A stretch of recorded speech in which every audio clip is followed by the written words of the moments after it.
How happy are you if you are a Bangladesh supporter wanting a significant score in a must-win game in the Asia Cup and they've managed 183, where we were thinking 160 would be a good score. That's certainly what Shahryar Nafees said on our pre-show on Qatar Airways Presents ESPN Cricket for T20 Timeout. So he'd be a happy man. We'll look at Parvez Maroof's thoughts as well on Dasun Shanaka's tactics, on Sri Lanka's bowling, whether this is still chaseable. For starters, let's go to Shahryar first up, who I'm sure is a happy man. 183, Bangladesh well and truly on top, Shahryar?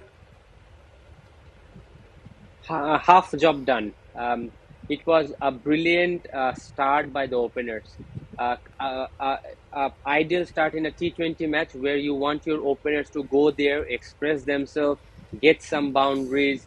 Mehdi Miraj did it brilliantly. The intent was there. Shabir Rahman tried but failed. Then Shakib and Mehdi had a brilliant partnership up front. One thing happened. Bangladesh never lost wickets in a trot, So the batsmen were batting, the scoreboard were taking partnership. Mushfiq missed out. Then Afif came, Mahmudullah came. They had a partnership as well. So, it was a good start. Then in the middle, the scoreboard was taking. There was good running between the wickets. When the ball was there to hit, the batsmen utilized it. What a brilliant innings by Afif. Probably he was the guy who was the glue between the batting up front and the end batting by Mosaddek Hossain. He was there hitting the ball clean enough, showing positive intent. Recently named the vice captain of the side, and what a finish by Mosaddek Hossain. He batted brilliantly the last match. It shows that he is a confident man. When their first ball, Wanindu Hasaranga, to come down the track, hitting straight. The best part of the batting was today, everyone played proper cricketing shots apart from those scoop. Bangladeshi players, they are not big build, but they placed the scoop well. They batted straight and the ball was there, the bat scooped well. So Bangladesh must be very happy, but I don't want my boys to carry it away, because 183 is a good score and you have to have belief that you can defend it, because Sri Lanka is a strong side. What would that Sri Lankan team be thinking walking in, Parvez? Would they be thinking, oh, we've conceded 15, 20 too many? Or they say, oh, no, this was pretty easy to bat, 183 still chaseable? I think they'll be a bit disappointed the way some of the decisions was made, especially by Dasun Shanaka when it comes to bowling changes. But as you said, 183 is a bit too much for my liking. And also the best part is the momentum is being carried by Bangladesh into the second inning. So that's where I think Sri Lanka have to bat really well to win this game. I mentioned about winning the power play. That's where Bangladesh started. 55-1 after 6 overs, setting that tone, an experienced middle order. I mean, you will always asking for trouble with inexperienced pace attack against experienced batting lineup of Bangladesh. All right, let's go into that point then, since you brought it up. Did Dasun Shanaka get quite a few things wrong there, Parvez? Bowling Asita Fernando on debut in the final over. He didn't bring himself on. He used just the 5 bowlers, but there's some tactical errors in that innings from Sri Lanka? Definitely. I've been very critical about Dasun Shanaka not being the bowler himself as a captain. And I've said it many times and I keep saying it, he's somebody who has played the game for such a long time.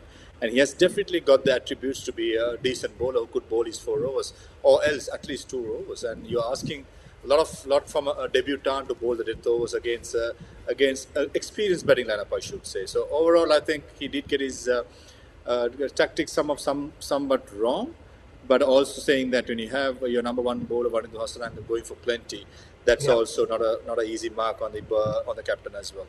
Yeah, I think we've got to go straight there then. Wanindu Hasaranga being taken down with what looked like a clear plan by Bangladesh to attack Sri Lanka's premier weapon, premier bowler. Shahryar, 41 for Hasaranga's 4 overs. I think that could very well be the difference or be decisive. Theekshana bowled 4 tidy overs. Initially, it was Afif who took him on. Then it was Mahmudullah and Mosaddek. There seemed to be a clear plan to take down Hasaranga. What did they do right? They batted straight.